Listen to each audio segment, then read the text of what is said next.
Gadis kampung yatim piatu dihina kepala sekolah di depan semua orang saat upacara. Tapi saat identitas asli terbongkar, semua langsung gemetar ketakutan. Ternyata dia. Sebelum mulai kisahnya, terima kasih banyak untuk para penonton setia channel Kisah Suara yang sudah like, komen, dan subscribe. Saya doakan rezekinya semakin lancar, terbebas dari hutang, dan selalu diberikan kesehatan. Amin. Tanpa berlama-lama lagi, bismillah. Mari kita mulai kisahnya. Di sebuah SMA negeri yang berdiri tenang di pinggiran kota Semarang, terdapat seorang gadis bernama Siska yang setiap hari menempati bangku paling pojok. Dekat jendela yang ket kayunya mulai mengelupas. Dari tempat itu, ia bisa memandangi halaman sekolah yang sering sepi saat pagi. Hanya ada suara sapu yang diseret oleh petugas kebersihan dan gemericik air dari keran kamar mandi yang bocor. Siska selalu datang lebih pagi dari siapapun. Bahkan saat gerbang sekolah masih digembok setengah, ia sudah berdiri menunggu memeluk tas lusuh yang tanpa kebesaran untuk tubuhnya yang kurus.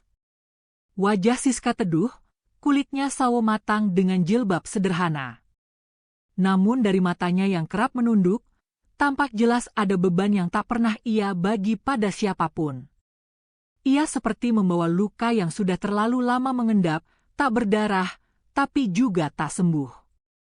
Saat siswa lain datang berkelompok, tertawa, dan bercanda tentang gosip terbaru di media sosial, Siska hanya menunduk, menatap buku pelajaran dengan pelan.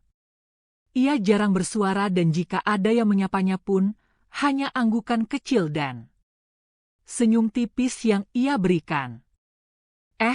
Siska, udah dari tadi? Tanya Rani, satu-satunya teman sekelas yang kadang masih mau berbasa-basi. Siska hanya mengangguk, suaranya pelan, hampir tak terdengar. Iya, tadi barengan sama Pak Satpam buka gerbang. Setiap hari, Siska datang ke sekolah dengan seragam yang warnanya sudah mulai pudar. Bagian kerahnya tampak kusam, dan benang-benang halus di ujung lengannya mulai terlepas. Tasnya hanya satu robek di sisi kanan dan sudah dijahit ulang oleh pamannya. Sepatunya sudah aus, bagian solnya mulai tipis dan warnanya memudar menjadi abu-abu kecoklatan. Saat jam istirahat tiba, siswa-siswa lain berbondong-bondong ke kantin. Siska tetap duduk di dalam kelas. Ia membuka bekal makan siangnya secara perlahan. Isinya sama setiap hari. Nasi putih dan sebutir telur dadar yang dibagi dua.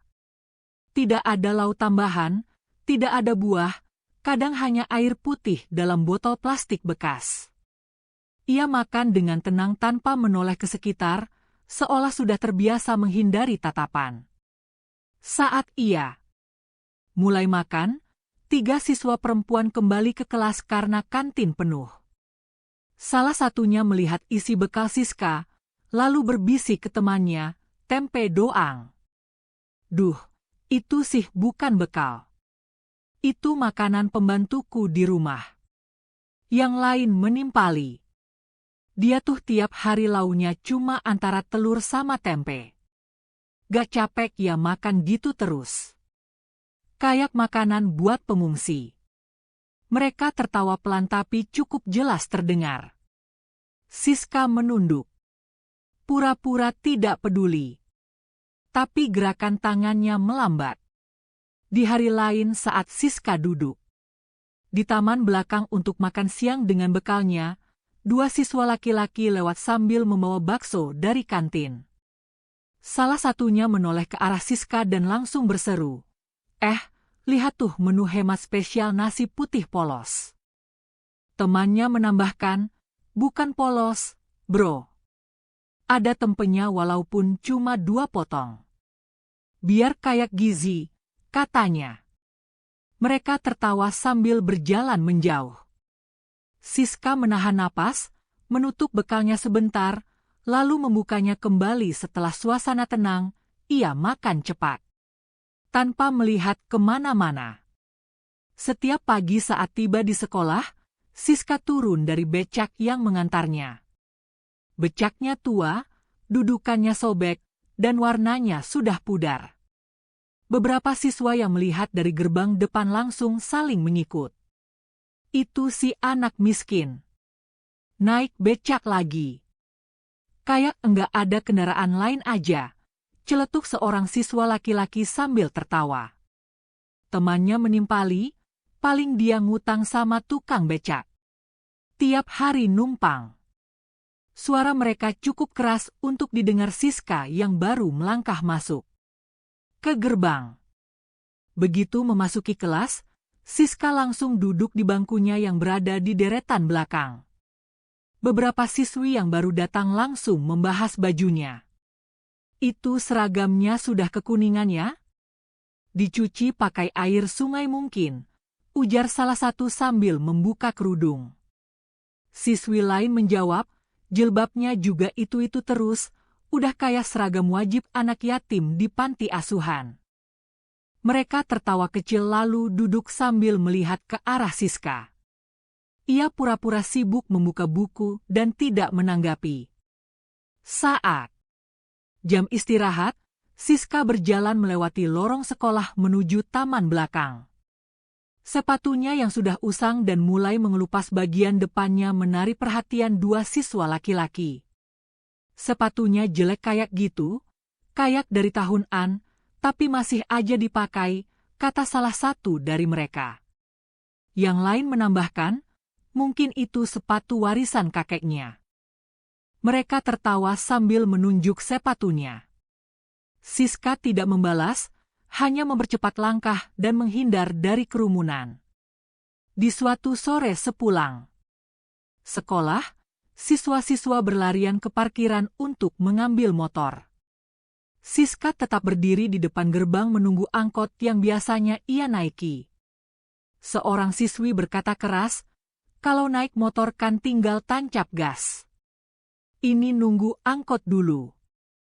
Kayak hidup di tahun 90-an. Dasar anak yatim miskin.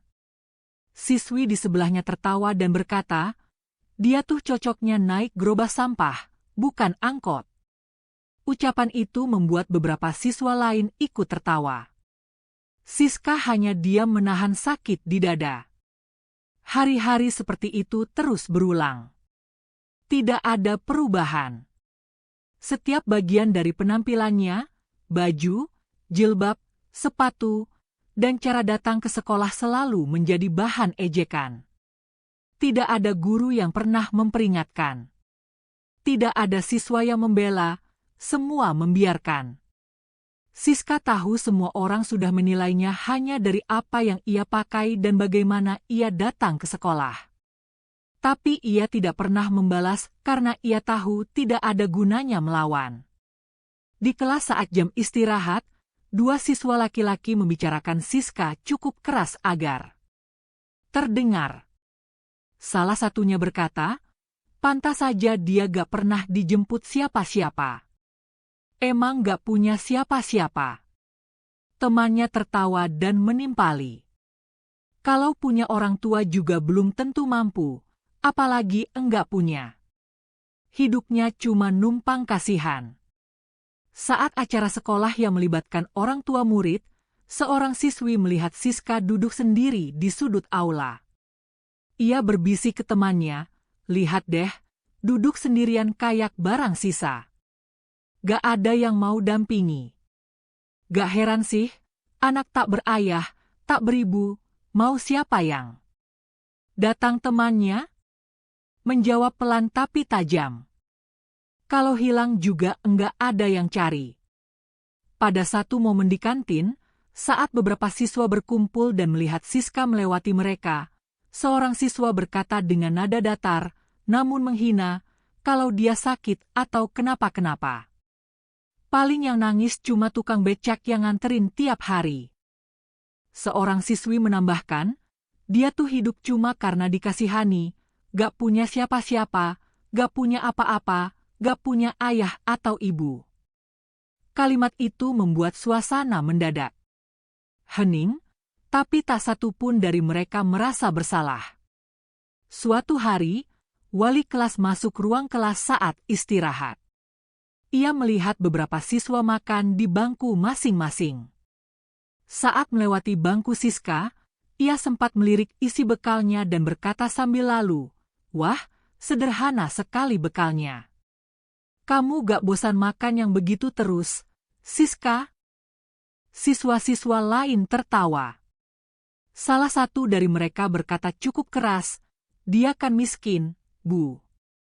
Mana mampu bawa bekal dengan lauk enak kayak kita, apalagi jajan di kantin." Wali kelas tersenyum kecil tapi tidak menegur. Siska diam. Ia hanya menggenggam sendok lebih erat, berusaha tetap tenang di depan semua orang. Di kantin, ketika sebagian besar siswa sibuk memilih jajanan, beberapa dari mereka membicarakan Siska. "Lihat enggak sih? Setiap hari dia pasti duduk sendirian makan bekalnya. Mana isinya miris banget?" kata seorang siswi sambil menggigit risoles. Temannya menjawab, "Kalau gak kuat jajan, ya jangan sekolah di sini. Ini sekolah favorit, bukan tempat amal." Obrolan itu terdengar oleh dua siswa lain yang langsung ikut menimpali. "Enggak heran sih, dandan aja ogah, apalagi jajan. Dia cocoknya jadi OB di sekolah ini, bukan murid." Mereka tertawa bersama tanpa rasa bersalah. Ia tak pernah ikut ekstrakurikuler apapun. Setiap kali ada pengumuman perekrutan anggota baru OSIS, klub basket, atau teater, Siska hanya membaca sebentar lalu kembali ke tempat duduknya. Semua kegiatan itu butuh iuran, harus beli atribut atau seragam. Ia tahu dirinya tak akan mampu membayar. Saat pembagian jadwal ekstrakurikuler dimulai, guru olahraga berdiri di depan kelas sambil membawa daftar. Ia menyebutkan satu persatu nama siswa dan mencocokkan dengan kegiatan yang mereka pilih. Saat tiba di nama Siska, guru itu berhenti sejenak lalu menatap ke arahnya. "Siska, kamu gak daftar apa-apa? Semua siswa wajib ikut minimal satu kegiatan." Siska menjawab pelan, "Saya gak bisa ikut, Pak. Soalnya semua kegiatan butuh iuran, saya belum bisa bayar." Guru itu menghela nafas lalu menjawab dengan suara cukup keras, "Kalau semuanya pakai alasan enggak punya uang, sekolah ini bisa sepi kegiatan. Masa dari semua siswa di kelas ini cuma kamu yang enggak ikut apapun?" Beberapa siswa langsung menoleh ke arah Siska. Sebagian tertawa pelan, sebagian lagi saling berbisik sambil tersenyum mengejek. Salah satu siswa laki-laki di barisan depan mengangkat tangan dan berkata dengan nada mengejek, "Mungkin Siska mau bikin ekstrakurikuler baru, Pak. Namanya masak murah sederhana. Isinya cara masak buat orang miskin pinggir jalan." Suasana kelas langsung riuh. Siswa-siswi tertawa. Beberapa bahkan menepuk meja. Guru olahraga bukannya meredakan, malah tersenyum dan berkata, "Kalau kamu bisa bentuk dan biayai sendiri, silakan. Tapi kalau gak mampu ikut apapun, minimal bantu-bantu kegiatan kelas lah. Jangan cuma datang, duduk, lalu pulang." Siska menunduk dalam diam. Ia tidak membantah, hanya memeluk buku catatannya lebih erat. Seorang siswi lain ikut bersuara. "Dia kan memang gak pernah ikut apa-apa. Latihan baris aja dulu malas apalagi ekstrakurikuler." Teman di sebelahnya menambahkan, "Maklum kalau ikut ekskul harus iuran. Uangnya buat ongkos ke sekolah naik becak." Kelas kembali tertawa. Tidak ada yang menghentikan, tidak ada yang membela. Wali kelas yang kebetulan lewat depan pintu hanya menoleh sebentar dan berlalu begitu saja. Seolah semua itu bukan masalah. Siska tetap duduk diam, tak sanggup melihat ke arah manapun. Saat belang berbunyi, beberapa teman kembali melontarkan komentar saat berjalan.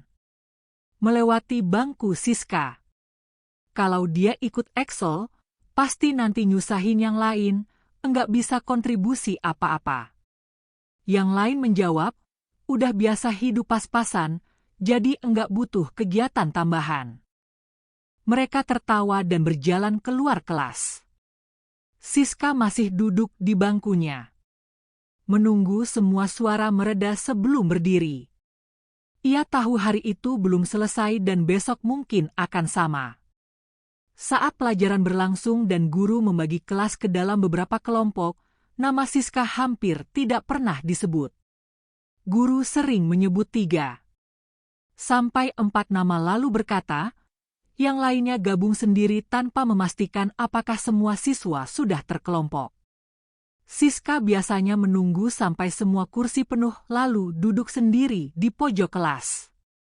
Beberapa kali ia mendekati kelompok lain dan bertanya, "Aku boleh gabung?" Tapi jawaban yang ia terima hampir selalu sama. "Kelompok kita sudah penuh." Guru yang melihat pun tidak menengahi atau membantu mencarikan tempat untuknya. Ia hanya berkata, "Cari aja kelompok lain, Siska." Padahal semua kelompok sudah lengkap. Ketika sesi tanya-jawab berlangsung dan guru melemparkan pertanyaan ke kelas, Sising mengangkat tangan. Tapi pandangan guru tak pernah tertuju padanya. Yang dipanggil selalu siswa-siswa yang duduk di depan atau yang dikenal aktif. Bahkan saat hanya Siska yang mengacungkan tangan, guru memilih menjawab sendiri atau melempar pertanyaan ulang ke seluruh kelas sambil berkata, "Ayo dong, siapa yang tahu?" Siska pelan-pelan menurunkan tangannya lalu menunduk. Di pelajaran prakarya, ketika siswa diminta membawa bahan masing-masing dan memperlihatkan hasilnya, Siska datang dengan bahan sederhana yang ia susun sendiri dari barang bekas. Saat gilirannya tiba, guru hanya menoleh sebentar lalu melewatkannya tanpa komentar. Selanjutnya, ucapnya sambil menunjuk siswa berikutnya yang membawa alat lengkap dan hasil yang tampak lebih bagus. Tak ada penilaian, tak ada masukan, seolah Siska hanya formalitas kehadiran. Saat pengumpulan tugas mingguan, guru sering lupa memanggil nama Siska. Ia harus menyerahkan tugasnya langsung ke meja guru. Kadang ditaruh begitu saja karena guru sibuk berbicara dengan siswa lain. Pernah sekali ia bertanya, "Pak, tugas saya sudah dikoreksi." Guru menjawab sambil lalu, "Kamu sudah ngumpulin dan tidak membuka lagi topik itu." Saat nilai diumumkan, nama Siska juga sering tak tercantum. Ia harus menunggu hingga akhir jam pelajaran untuk meminta nilainya secara langsung. Tidak ada perlakuan kasar, tidak ada bentakan. Tapi sikap mengabaikan itu terus terjadi dari minggu ke minggu. Siska sadar tidak semua orang menolaknya secara terang-terangan. Tapi perlakuan yang membuatnya merasa tidak ada itu jauh lebih menyakitkan. Pada suatu acara sekolah yang dihadiri oleh para wali murid, siswa diminta mendampingi orang tuanya masing-masing. Siska datang sendiri, berdiri di barisan paling belakang sambil membawa kursi lipat dari UKS karena tidak ada tempat duduk yang disediakan untuk siswa tanpa pendamping. Beberapa orang tua yang duduk di deretan depan mulai memperhatikan kehadiran Siska. Salah satu dari mereka, seorang ibu berpenampilan mewah, membisikkan sesuatu ke temannya lalu tertawa kecil. "Itu anak yatim piatu ya? Kok masih sekolah di sini? Kan sekolah ini mahal." Katanya dengan nada datar tapi sengaja dikeraskan agar terdengar. Ibu lain ikut menanggapi. "Kalau gak mampu ya mending pindah aja ke sekolah negeri biasa. Ini sekolah favorit bukan tempat santunan." Dua wali murid lain yang duduk di dekatnya ikut tertawa kecil. Tidak ada guru atau panitia yang menegur. Semua sibuk mengurus jalannya acara. Komentar itu dibiarkan begitu saja, seolah tak ada yang salah. Siska yang berdiri tak jauh dari mereka mendengar semuanya. Ia tidak menoleh, tidak membalas, hanya menggenggam map tugas sekolahnya lebih erat. Beberapa siswa yang mendampingi orang tua mereka ikut mencuri pandang ke arahnya dan saling berbisik. Salah satu dari mereka berkata pelan, "Dia tuh emang gak punya siapa-siapa. Heran masih bisa sekolah di sini." Ketika acara mulai, siswa diminta tampil satu persatu untuk menyampaikan karya mereka di depan. Siska ikut maju sesuai urutan, membuat makalah hasil kerjanya sendiri. Saat ia berdiri di atas panggung kecil dan mulai membaca, sebagian wali murid tidak memperhatikan. Beberapa bahkan berbicara sendiri. Seorang bapak bersuara, "Kasihan juga ya, sendirian terus." Setelah selesai, Siska turun tanpa tepuk tangan. Ia kembali ke kursinya yang terletak jauh di sudut ruangan. Acara terus berjalan seperti biasa. Tak ada yang memperhatikan ekspresinya. Tapi dalam diamnya, Siska mencatat semua yang terjadi hari itu. Ia tidak lupa dan tidak akan pura-pura kuat. Kedua orang tua Siska meninggal saat ia masih duduk di kelas 2 SD. Siska dibawa ke Semarang oleh pamannya dari pihak ibu. Pamannya tinggal bersama istri dan 2 anak mereka di rumah kecil di pinggiran kota. Penghasilan utama pamannya berasal dari bengkel motor yang ia jalankan sendiri. Uang pas-pasan, tapi cukup untuk makan sehari-hari dan menyekolahkan anak-anak. Meski kondisi keuangan terbatas, pamannya berusaha keras agar Siska tetap bersekolah seperti anak-anak lainnya. Ia membeli seragam bekas, memperbaiki tas lama milik anaknya yang sudah tidak dipakai, dan menyisihkan uang sedikit demi sedikit untuk membayar SPP. Setiap malam, pamannya sering membantu Siska belajar. Ia bukan orang berpendidikan tinggi, tapi selalu mengatakan bahwa pendidikan adalah satu-satunya jalan agar Siska bisa hidup lebih baik dari mereka. Suatu malam saat Siska pulang dari sekolah dengan membawa hasil ulangan yang bagus, pamannya berkata sambil tersenyum, "Paman gak bisa kasih kamu uang banyak, Siska. Tapi selama paman masih kuat kerja, kamu gak akan putus sekolah."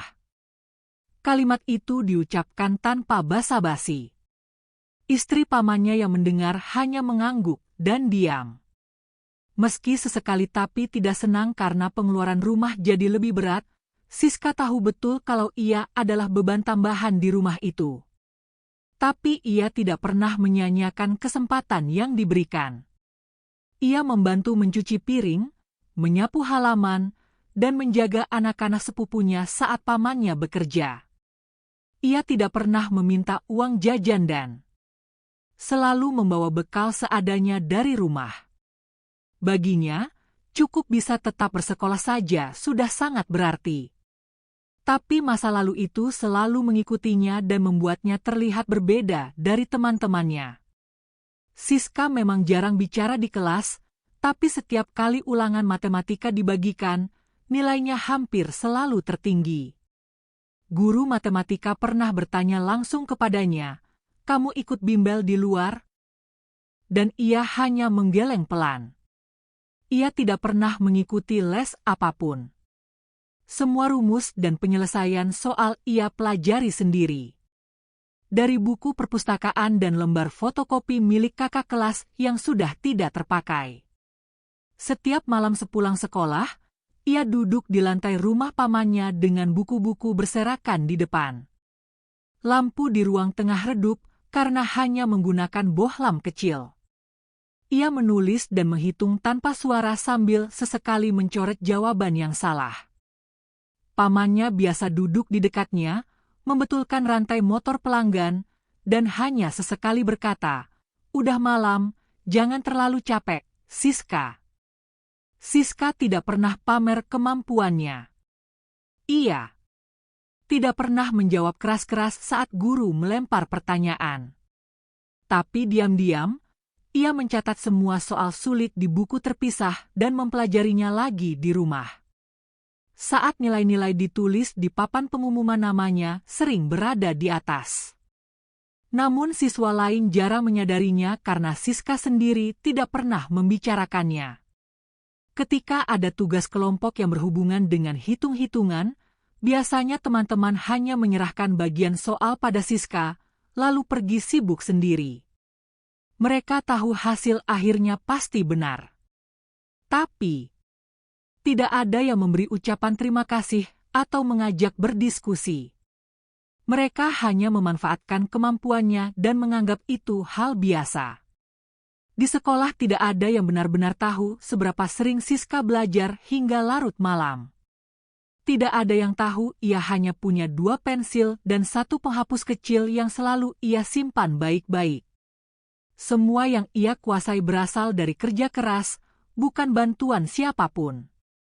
Tapi karena ia tidak pernah menunjukkan, kebanyakan orang tetap menganggapnya anak biasa yang tidak penting. Saat mengoreksi hasil ulangan harian, guru matematika berhenti cukup lama di lembar jawaban milik Siska. Semua jawaban benar, langkah-langkah pengerjaan rapi dan logis. Ia tidak langsung memuji, hanya mencatat nama Siska di selembar kertas dan menyimpannya. 2 hari kemudian, tanpa memberitahu siapapun, guru itu mendaftarkan Siska untuk mengikuti lomba matematika tingkat kabupaten. Saat jam pelajaran selesai, ia memanggil Siska ke meja guru dan berkata singkat, "Kamu ikut lomba minggu depan. Persiapkan diri." Siska mengangguk. Tidak ada sambutan, tidak ada tepuk tangan, tidak ada pengumuman di kelas. Ia belajar sendiri seperti biasa. Tidak ada pelatihan khusus, tidak ada fasilitas tambahan dari sekolah. Buku-buku yang ia gunakan hanyalah fotokopian lama dan catatan tangan miliknya. Ia mengerjakan soal-soal latihan setiap malam dengan pencahayaan seadanya di ruang tengah rumah pamannya. Hari lomba tiba, Siska berangkat sendiri dari rumah, naik angkot pagi-pagi dengan membawa tas kecil berisi pensil, penghapus, penggaris, dan air minum. Tidak ada yang menemani, tidak ada guru pendamping. Ia hanya membawa surat tugas dari sekolah yang sudah dicap basah. Sesampainya di lokasi lomba, ia duduk bersama peserta dari berbagai sekolah lain yang datang dengan rombongan lengkap. Beberapa membawa pelatih, ada yang mengenakan seragam eksklusif lomba. Siska duduk diam menunggu giliran tanpa bicara pada siapapun. Selama lomba berlangsung, Siska mengerjakan soal dengan cepat dan teliti. Waktu yang disediakan 2 jam, tapi dalam 1,5 jam ia sudah menyelesaikan semua soal. Ia tidak menoleh ke peserta lain. Setelah selesai, ia memeriksa kembali semua jawaban dan menyerahkan lembar jawabannya lebih awal dari batas waktu. Saat pulang, Siska kembali naik angkot sendirian. Ia tidak memberitahu siapapun di rumah soal lomba itu. Bahkan pamannya tidak tahu bahwa hari itu ia tidak masuk sekolah karena ikut lomba resmi. Bagi Siska, ini bukan tentang pengakuan. Ia hanya ingin membuktikan bahwa ia bisa. Tapi ia juga tahu tidak semua orang peduli dengan apa yang bisa ia lakukan. 2 minggu setelah lomba matematika tingkat kabupaten, Siska menerima surat pemberitahuan resmi. Ia dinyatakan sebagai juara pertama. Namanya tertera jelas di lembar pengumuman bersama nama-nama siswa dari sekolah lain yang juga menang di bidang berbeda. Ia menerima piala dari panitia lomba dan membawa pulang piala itu sendiri dengan hati berdebar. Sesampainya di rumah, pamannya hanya berkata singkat, "Bagus, Siska. Paman sangat bangga padamu. Kamu pasti jadi anak yang sukses." Keesokan harinya, Siska datang ke sekolah lebih awal sambil membawa piala itu di dalam kantong plastik besar. Ia langsung menuju ruang guru untuk menyerahkannya. Di depan pintu, ia berdiri cukup lama menunggu ada guru yang memperhatikannya. Tapi tidak ada satupun yang menyapanya. Beberapa guru sibuk membicarakan rencana perpisahan kelas. Yang lain sibuk memeriksa kertas ulangan. Siska kemudian memberanikan diri mengetuk pintu dan berkata pelan, "Permisi, saya mau menyerahkan piala lomba kemarin." Guru matematika yang sebelumnya mendaftarkannya hanya melirik sebentar dan menjawab, "Taruh di meja saya aja." Tidak ada ucapan selamat. Tidak ada satupun guru lain yang ikut menanggapi. Siska meletakkan piala itu dengan hati pelan-pelan. Ia menunggu sejenak di depan ruang guru, berharap ada yang memanggil, bertanya, atau sekadar tersenyum. Tapi tidak ada yang peduli. Sepanjang hari itu, tak ada pengumuman di kelas. Tidak ada spanduk yang dipasang di depan sekolah, tidak ada penyambutan atau ucapan selamat dari teman-teman. Bahkan wali kelas pun tidak menyebutkan pencapaiannya. Ketika Siska kembali ke bangkunya setelah menyerahkan piala, teman-teman hanya sibuk dengan urusan mereka sendiri. Seolah tidak terjadi apa-apa. Saat jam istirahat, Siska duduk sendirian di taman belakang. Tangannya menggenggam ujung kotak bekal yang belum dibuka. Ia baru saja menang lomba tingkat kabupaten dan membawa nama sekolah. Tapi tidak satupun orang di sekolah yang peduli. Kemenangan itu menjadi miliknya sendiri. Sunyi dan tanpa tepuk tangan.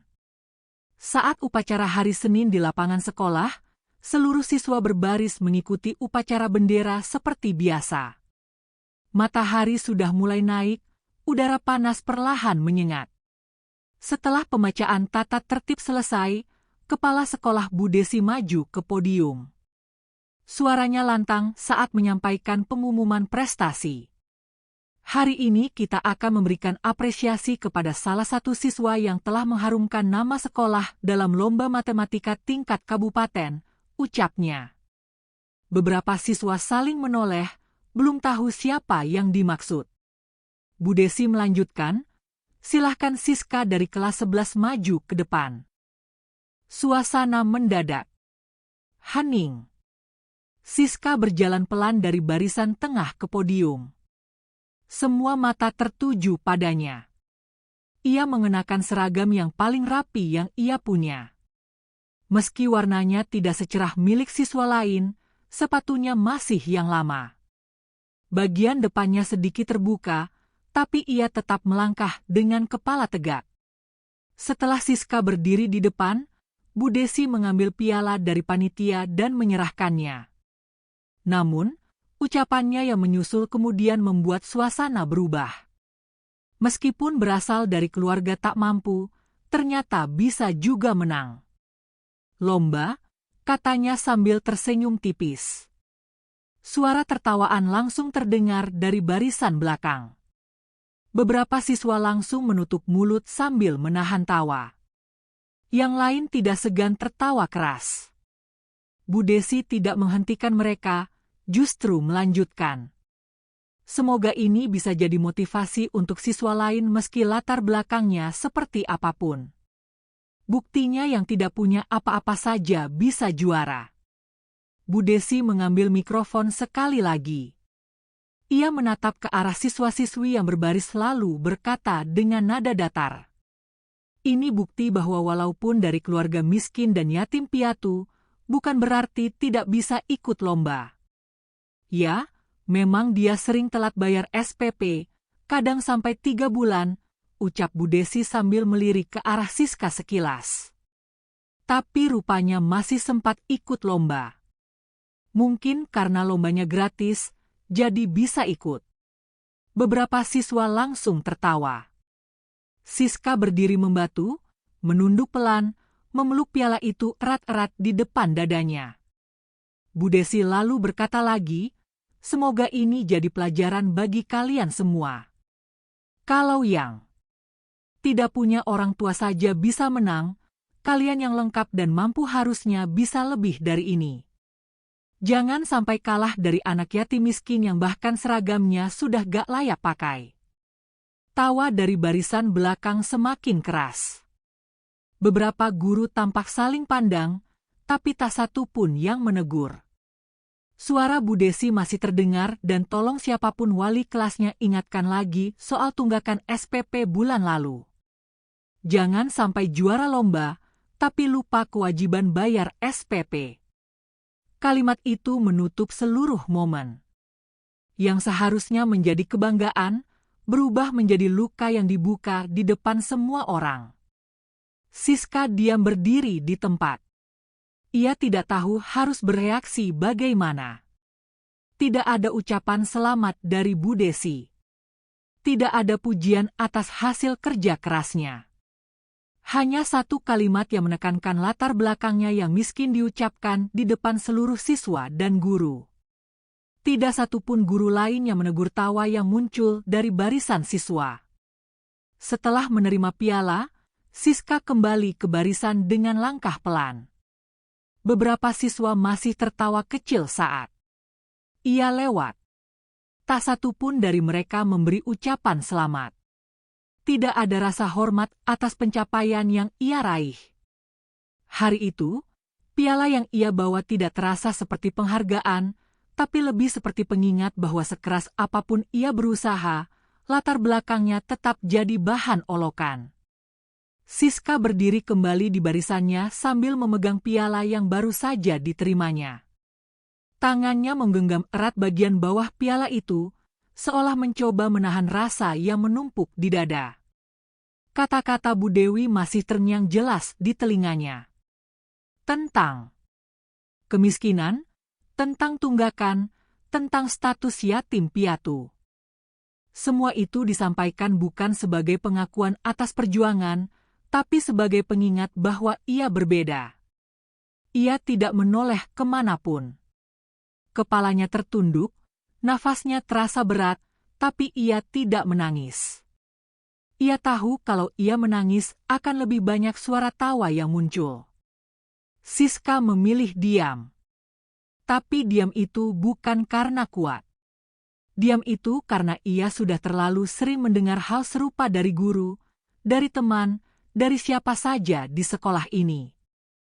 Ia tidak terkejut. Ia hanya terluka. Teman-teman di barisannya tetap sibuk sendiri. Tidak ada yang bertanya apa rasanya menang lomba. Tidak ada yang memberi ucapan selamat. Bahkan tidak ada yang sekedar melirik pialanya. Satu-satunya suara yang terdengar hanya suara pembina upacara yang melanjutkan agenda berikutnya.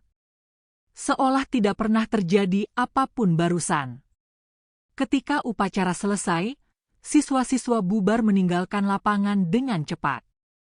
Siska berjalan perlahan ke arah kelas sambil memeluk piala itu. Tidak ada yang menunggu, tidak ada yang menemani. Beberapa siswa masih sempat melontarkan bisikan yang terdengar jelas. Menang karena kasihan juara anak pungut. Kalimat-kalimat yang terus menyayat, tapi tak ada yang bisa ia balas. Di kelas, ia menyimpan piala itu di bawah meja. Ia tidak ingin piala itu jadi alasan untuk diejek lagi. Ia menunduk, membuka buku pelajaran, dan mencoba fokus ke halaman pertama. Tapi pikirannya belum berhenti berputar. Ia menang, tapi kemenangan itu tidak membuat siapapun berubah. Yang berubah hanya dirinya. Kini ia tahu, tidak semua keberhasilan layak dirayakan. Semua siswa di sekolah itu tahu siapa murid yang paling sering dipanggil ke depan untuk menerima pujian. Bahkan tanpa alasan besar. Namanya Ayu, anak dari seorang pengusaha sukses yang rutin menyumbangkan uang dalam jumlah besar ke sekolah. Nama ayahnya tercatat sebagai donatur tetap di laporan tahunan sekolah. Ruang kelas Ayu pernah direnovasi lebih dulu dibanding kelas lain, karena ayahnya menyumbang AC dan bangku baru.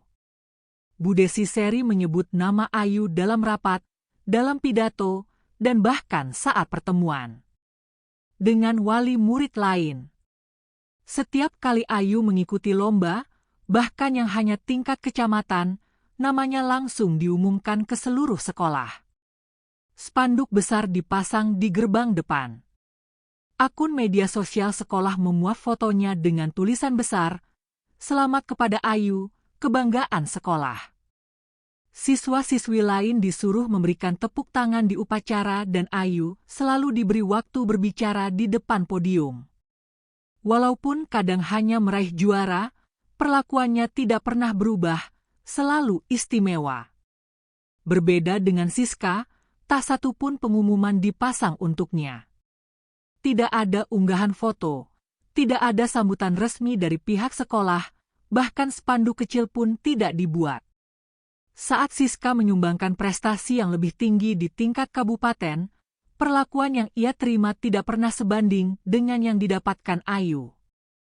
Perbedaan itu terlihat jelas. Semua guru tahu, semua siswa tahu, tapi tidak ada yang berani mempertanyakan. Bu Desi juga sering menggunakan Ayu sebagai contoh di setiap rapat kelas. Belajarlah dari Ayu. Dia aktif, berprestasi, dan keluarganya juga peduli dengan sekolah. Kalimat itu selalu diulang-ulang. Seolah prestasi hanya pantas dibanggakan jika disertai uang. Bahkan saat Ayu gagal dalam satu lomba seni, Bu Desi tetap memujinya. Setidaknya dia sudah berani tampil, katanya, lalu memberi Ayu sertifikat apresiasi. Siska mendengar semuanya dari bangkunya di belakang kelas. Tidak ada kecemburuan, tapi ia tahu posisi dirinya tidak akan pernah berubah. Ia bukan siapa-siapa. Ia tidak punya orang tua. Ia tidak punya uang. Dan di sekolah ini, itu cukup untuk membuat semua pencapaiannya tidak dianggap. Acara perpisahan siswa kelas 12 digelar di aula sekolah dengan dekorasi mewah. Kursi-kursi disusun rapi, panggung dipasangi tirai baru, dan sound system didatangkan khusus. Ayu tampil membawakan lagu pop daerah. Diiringi tepuk tangan sejak langkah pertama kakinya naik ke panggung. Selesai bernyanyi, Bu Desi langsung naik dan memeluk Ayu di depan semua orang. Inilah contoh siswi berbakat dan luar biasa. Sekolah ini bangga punya Ayu, ucapnya sambil memegang mikrofon. Semua guru ikut bertepuk tangan dan para siswa berdiri memberikan tepuk tangan panjang. Siska hanya duduk di barisan belakang bersama siswa-siswa lain yang tidak tampil. Tidak ada yang menyebut namanya. Tidak ada sesi penghargaan untuk siswa berprestasi akademik yang tidak populer. Piala lomba kabupaten yang ia menangkan 2 bulan lalu masih tersimpan di lemari ruang guru tanpa label nama, tanpa dokumentasi resmi. Ia melihat semua guru berdiri memberi tepuk tangan untuk Ayu. Tapi tidak satu pun dari mereka pernah memanggilnya ke depan saat ia menang. Ketika MC menyebut daftar nama siswa yang dianggap menginspirasi sekolah, nama Ayu kembali disebut bersama 2 anak lain yang juga berasal dari keluarga kaya. Guru-guru memberikan bingkisan khusus dan Bu Desi turun dari kursinya untuk menyerahkan sendiri. Siska menunduk. Tidak satupun guru menoleh ke arahnya. Seolah semua yang pernah ia capai tidak layak diberi ruang dalam acara itu. Setelah acara selesai, Siska berjalan melewati ruang guru untuk mengambil bukunya yang tertinggal. Di dalam beberapa guru sedang berkumpul. Ia sempat berdiri di pintu, tapi tidak disapa. Mereka sibuk berbicara tentang donasi yang diberikan keluarga Ayu untuk pembangunan mushola sekolah. Kalau semua orang tua kayak orang tua Ayu, sekolah ini pasti lebih maju, ujar Bu Desi disambut anggukan. Tak seorang pun menyebut kontribusi Siska lewat prestasi. Hari itu menguatkan satu hal di benak Siska. Di sekolah ini bukan kerja keras yang dihargai, tapi siapa? Orang tuamu dan seberapa banyak yang bisa mereka sumbangkan? Ia paham benar. Keadilan tidak berlaku untuk semua siswa. Tidak semua piala pantas dibanggakan. Tidak semua prestasi pantas dirayakan. Sore itu, Siska baru pulang sekolah ketika ia melihat pamannya duduk di ruang tamu sambil memegang amplop coklat besar. Di atas meja ada surat resmi dengan kop notaris dari Kalimantan. Pamannya memanggilnya pelan. "Siska, sini sebentar." Ia menyerahkan surat itu tanpa banyak bicara. Siska membaca pelan-pelan. Matanya menyapu setiap baris dengan hati-hati. Isinya jelas dan sah. Ia dinyatakan sebagai satu-satunya ahli waris atas aset milik almarhum kedua orang tuanya berupa perkebunan kelapa sawit seluas 500 hektar di Kalimantan Tengah. Surat itu ditandatangani langsung oleh notaris dan disahkan oleh pihak perusahaan pengelola lahan. Selama ini semua dokumen legal ditangani oleh kuasa hukum perusahaan karena tidak bisa menemukan keberadaan Siska setelah orang tuanya meninggal. Baru setelah proses administrasi dan pencocokan dokumen, nama Siska muncul sebagai penerus tunggal kepemilikan. Nilai perkebunan itu diperkirakan mencapai puluhan miliar. Berdasarkan hasil panen dan kontrak kerjasama jangka panjang yang masih berjalan, pamannya tidak berkata banyak, hanya menatap Siska lama. "Ini milikmu. Ayah dan ibumu kerja keras buat bangun semua itu," katanya pelan.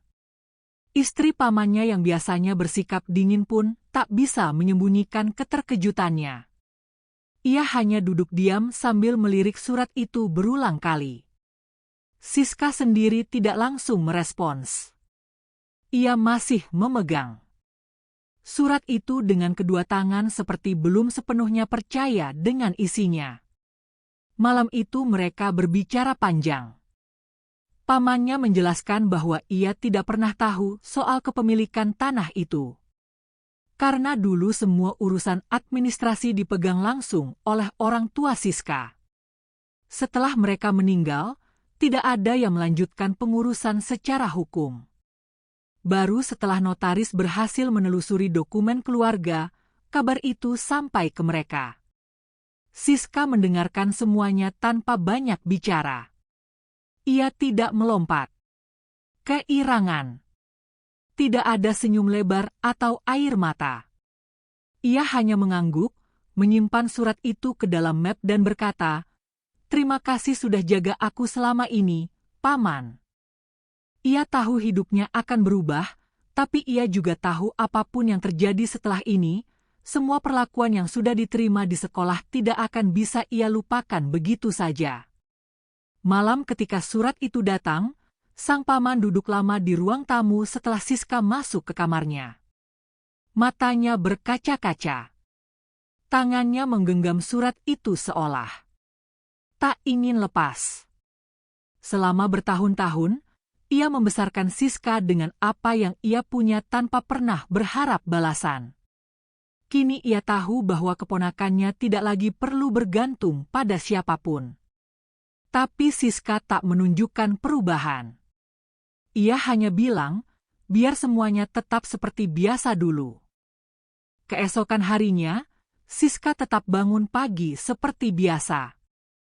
Ia menyetrika seragam lamanya yang mulai memudar di bagian kerah, memakai jilbab polos yang sama, dan mengenakan sepatu tua yang sudah ditempelnya sendiri dengan lem. Bekalnya masih berisi nasi putih dan telur dadar dibungkus rapi oleh istri pamannya. Tidak ada tas baru, tidak ada perubahan gaya, tidak ada kendaraan pribadi di depan rumah. Ia tetap naik becak ke sekolah. Di sekolah, tak satupun guru atau murid menyadari apa yang baru saja terjadi dalam hidup Siska. Mereka tetap memandangnya seperti biasa. Beberapa masih melontarkan komentar soal bajunya yang kusam. Ada yang tertawa kecil saat melihatnya duduk sendirian saat istirahat. Siska tidak merespons. Ia hanya mengikuti pelajaran. Seperti biasa, mencatat, dan menyelesaikan tugas tanpa banyak bicara. Bu Desi lewat di depan kelas dan sempat menatap ke arah Siska. Ia hanya berkomentar pelan pada guru lain. Itu anak masih aja pakai baju lusuh kayak gitu. Gak malu apa? Komentar itu membuat beberapa siswa tertawa kecil. Siska menunduk mencatat pelajaran yang tertulis di papan. Tak ada reaksi dari wajahnya. Ia tahu jika ia buka mulut sekarang, semua orang akan tahu apa yang sebenarnya sudah berubah. Namun Siska memilih diam. Ia tidak ingin uang itu. Jadi alasan orang tiba-tiba bersikap manis padanya. Ia ingin melihat siapa yang benar-benar bisa menghargai dirinya bukan karena harta, tapi karena siapa dirinya sebenarnya. Jadi, ia tetap menjalani hari-hari seperti biasa. Di balik pakaian lamanya, di balik bekal sederhana yang ia bawa setiap hari, kini tersembunyi warisan bernilai miliaran yang belum diketahui siapapun di sekolah itu. Sejak menerima surat dari Kalimantan, Siska tidak menceritakan apapun kepada siapapun di sekolah. Ia tidak mengubah gaya hidupnya, tidak. Memperlihatkan satu tanda pun bahwa kini ia memiliki aset bernilai miliaran. Ia tetap masuk kelas lebih awal, duduk di bangku belakang, dan pulang paling akhir. Satu-satunya yang tahu tentang warisan itu hanyalah pamannya dan notaris yang mengurusnya. Di sekolah, Siska tetap dianggap siswi miskin yatim piatu seperti biasa. Ia mulai memperhatikan lebih seksama bagaimana setiap orang memperlakukannya. Ia mencatat dalam pikirannya siapa yang selalu mencibir, siapa yang diam saja saat ia dihina, dan siapa yang pernah sekadar menyapanya tanpa alasan. Ia menyimpan semua itu tanpa menunjukkan reaksi. Bagi Siska, itu semua penting. Ia ingin tahu siapa yang benar-benar tulus. Bukan karena kekayaan, bukan karena prestasi, tapi karena melihatnya sebagai manusia yang layak dihargai. Setiap kali ia dilewati oleh Ayu dan teman-temannya yang masih sering melontarkan komentar seperti masih naik becak atau makan lauk telur lagi, Siska hanya mencatat dalam diam. Ia tidak membalas. Ia tidak butuh pembelaan. Ia hanya mengingat. Begitu pula saat Besi kembali menyinggung tunggakan SPP dalam rapat kelas. Meski sebenarnya pamannya sudah melunasi semuanya secara diam-diam bulan lalu, Siska tidak membuka suara. Ia biarkan mereka terus berpikir bahwa dirinya tetap seperti dulu. Di antara semua itu, ada 1-2 teman sekelas yang sesekali menoleh dan tersenyum saat berpapasan di lorong sekolah. Tidak bicara banyak, tapi tidak ikut menghina. Bagi Siska, senyum seperti itu lebih bermakna dari pujian yang datang karena piala. Ia mencatatnya tanpa mengatakan apapun. Ia percaya suatu hari nanti kebenaran akan muncul sendiri tanpa harus dipaksakan. Siska tahu saat rahasia ini terbongkar semua akan bersikap berbeda. Tapi ia tidak ingin dihormati karena uang. Ia ingin tahu siapa yang masih akan bersikap sama jika mereka tidak tahu apa-apa. Maka ia menyimpan semuanya rapat dalam diam. Dan diam itulah yang sekarang menjadi kekuatannya. Suatu pagi, suasana di ruang guru berubah tegang. Seorang pria berpakaian rapi, berjas hitam, dan membawa map tebal tiba-tiba datang ke sekolah tanpa pemberitahuan sebelumnya. Ia memperkenalkan diri sebagai perwakilan legal dari sebuah perusahaan perkebunan kelapa sawit di Kalimantan. Dengan nada sopan, ia meminta bertemu langsung dengan kepala sekolah untuk membicarakan urusan penting terkait salah satu siswa bernama Siska. Bu Desi yang saat itu sedang mengawasi rapat guru langsung menghentikan pembicaraan dan menemui tamu tersebut di ruangannya. Awalnya ia mengira itu masalah tunggakan atau surat permohonan beasiswa.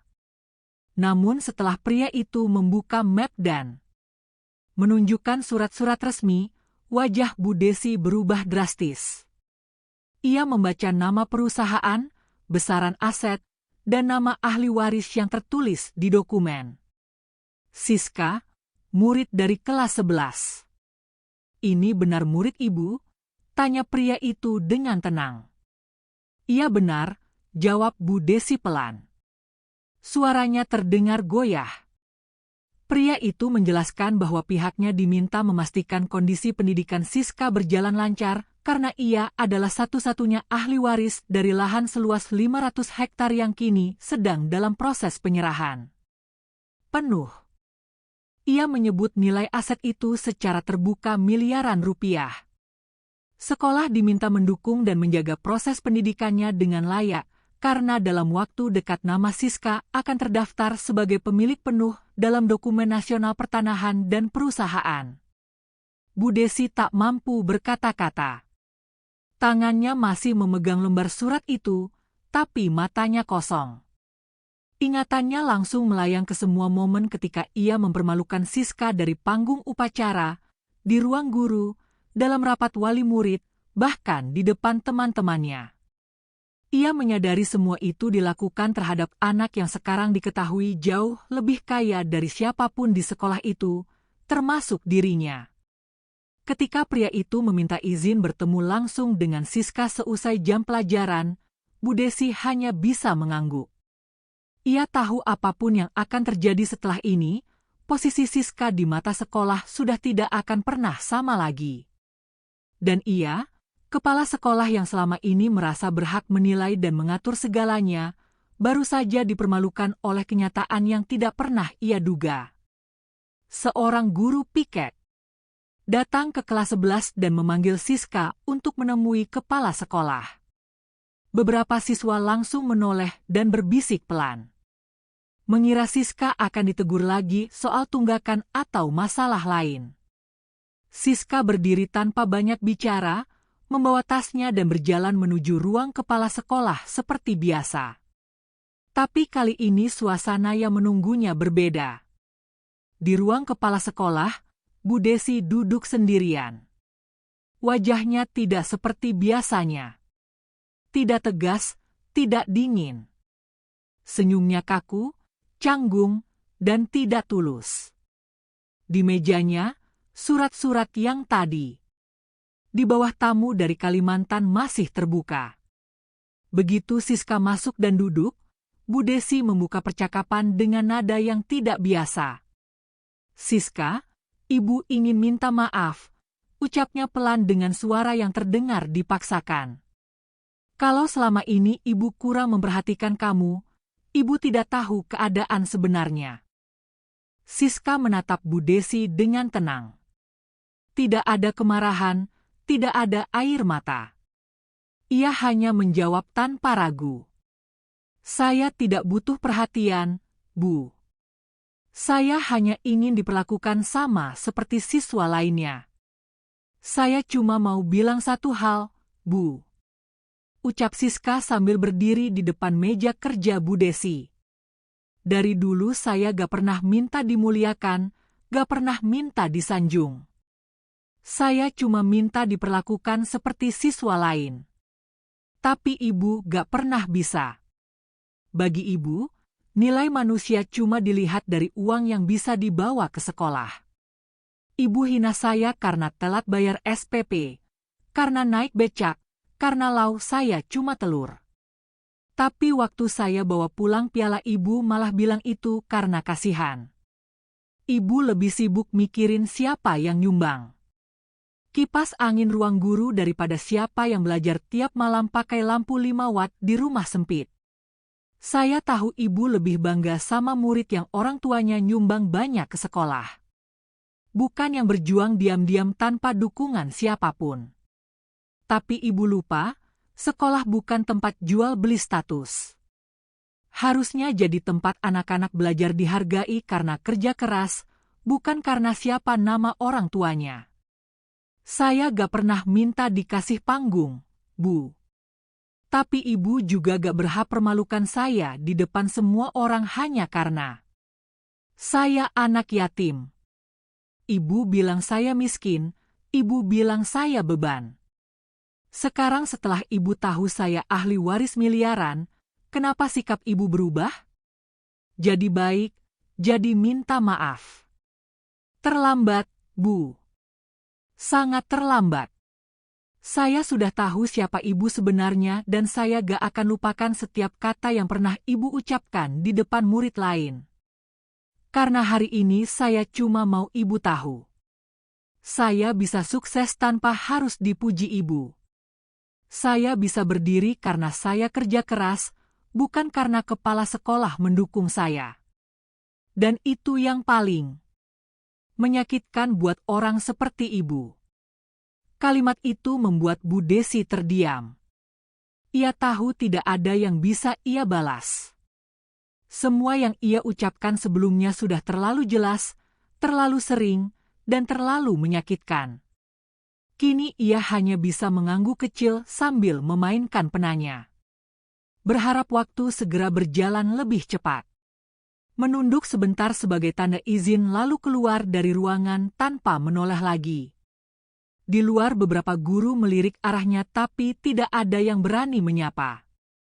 Semuanya diam, tidak tahu harus bicara apa. Yang mereka tahu, satu hal sudah pasti berubah. Siska bukan lagi anak yang mereka remehkan. Dan bagi Siska, permintaan maaf yang datang setelah semuanya terbongkar bukanlah penghiburan. Itu hanya bukti bahwa sejak awal mereka tidak pernah benar-benar melihat siapa dirinya.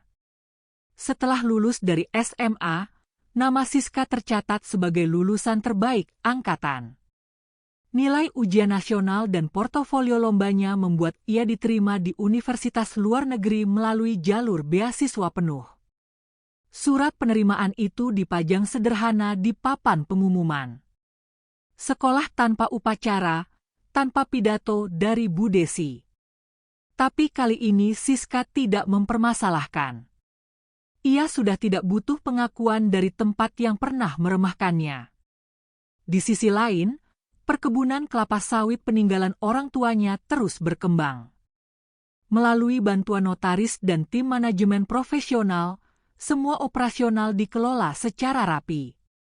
Laporan keuangan rutin dikirim ke pamannya dan Siska memantau semua dari kejauhan sambil kuliah. Ia tidak pamer, tidak mengubah penampilannya, tidak membalas dengan cara yang sama seperti perlakuan yang dulu ia terima. Sebelum berangkat ke luar negeri, Siska sempat datang ke sekolah untuk mengambil berkas kelulusan. Ia lewat di depan ruang kepala sekolah. Tapi tidak masuk. Ia hanya berjalan melewati lorong kelas.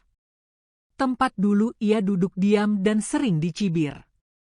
Beberapa siswa dan guru menoleh, tapi tidak ada yang menyapa. Ia tahu mereka semua sudah tahu siapa dirinya sekarang. Tapi bagi Siska itu bukan hal penting lagi. Satu hal yang Siska bawa kemanapun ia pergi adalah keyakinan bahwa harga dirinya tidak pernah ditentukan oleh status sosial, jumlah uang di rekening, atau siapa orang tuanya. Ia tahu pasti yang menentukan nilai seseorang adalah sikapnya saat berada di titik paling rendah dan bagaimana ia memilih untuk tidak membalas dengan hinaan, tapi membuktikan dengan pencapaian. Di hari terakhirnya di Indonesia, pamannya mengantar ke bandara. "Paman bangga sekali sama kamu, Nak," katanya singkat. Siska hanya tersenyum. Di pikirannya, ia menutup satu bab besar dalam hidup. Bab yang penuh luka tapi membentuk keteguhan. Kini ia melangkah ke depan bukan sebagai korban penghinaan, tapi sebagai pribadi yang tumbuh dengan kepala tegak dan hati yang kuat. Tidak semua anak datang dari rumah yang lengkap dan bergelimang kemudahan. Beberapa seperti Siska harus menempuh hari-hari dengan bekal seadanya, baju lama, dan tatapan sinis dari lingkungan sekitar. Tapi dari setiap perlakuan yang ia terima, Siska tidak pernah menyerah pada keadaan. ia tidak membalas hinaan dengan amarah, tapi menjadikannya bahan bakar untuk terus maju. Pesan pertama dari kisah ini sederhana. Jangan pernah remehkan orang yang terlihat biasa. Karena kita tak pernah tahu perjalanan hidup yang mereka tempuh dalam diam. Sekolah semestinya menjadi tempat yang adil bagi semua siswa tanpa membedakan latar belakang keluarga atau isi dompet orang tuanya. Namun kenyataan di lapangan sering menunjukkan hal sebaliknya. Ketika prestasi dinilai dari seberapa besar sumbangan, maka makna pendidikan mulai tergeser. Siska membuktikan bahwa nilai sejati bukan dilihat dari siapa yang paling banyak memberi, tapi dari siapa yang paling konsisten berjuang. Disitulah letak pesan kedua, adil bukan berarti memberi yang sama, tapi memperlakukan setiap orang dengan layak tanpa syarat. Bagi para pendidik, kisah ini menjadi pengingat penting bahwa ucapan dan perlakuan terhadap siswa bisa berdampak dalam jangka panjang. Apa yang mungkin terasa seperti komentar sepele bisa menjadi luka yang membentuk karakter seorang anak? Bu Desi baru menyadari semuanya ketika segalanya sudah terlambat. Dari sini kita belajar bahwa menghargai murid bukan karena kekayaan, tapi karena usaha dan kepribadiannya adalah prinsip yang tak boleh ditawar. Pesan ketiga, jadilah guru yang melihat hati bukan hanya latar belakang. Untuk mereka yang pernah direndahkan seperti Siska, kisah ini memberi pelajaran penting bahwa membalas tidak harus dengan kata-kata kasar atau dendam. Justru dengan tenang, diam, dan bukti nyata seseorang bisa membalikkan keadaan bukan untuk membanggakan diri, tapi untuk menunjukkan bahwa harga diri tidak bisa ditentukan orang lain. Pesan keempat, saat kau direndahkan, tetap tegak karena yang menentukan nilaimu bukan mereka, tapi cara kau melangkah ke depan. Dan akhirnya untuk siapapun yang sedang berada di posisi sulit, jangan pernah berhenti berusaha. Dunia boleh tidak adil. Orang boleh menilai sesuka hati, tapi ketekunan dan kebaikan tidak pernah sia-sia. Siska adalah bukti bahwa ketulusan, kesabaran, dan kerja keras bisa mengantar siapapun pada tempat yang lebih tinggi. Pesan terakhir dari cerita ini, jangan menyerah hanya karena diremehkan. Kadang yang paling kuat justru lahir dari mereka yang paling sering ditinggalkan. Demikian kisah yang penuh pelajaran dan emosi ini. Terima kasih telah mengikuti kisah ini hingga akhir.